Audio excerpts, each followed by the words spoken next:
Имавме случај пред 5-6 месеци, имаше една злоупотреба со лажни казни за паркирање, каде што се намамуваа корисниците да платат казна за паркирање. Ако вие сте се паркирале уредно, и ако сте сигурни во себе, кога ќе видите таа казна или ќе се рече таа сигурно некој си игра со мене, или ќе се јавам на телефон, знам каде да се обратам и да праша и да речам ова некој има грешка во целото тоа.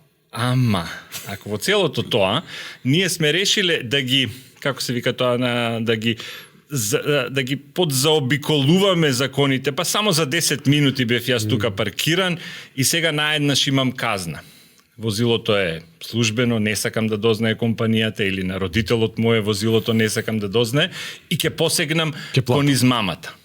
Многу полесни мети сме во тоа целото. Самите сме полесни мети ако системот не ни нуди целосна поддршка и ако ние не сме решени дека во целост ќе ги следиме сите тие норми.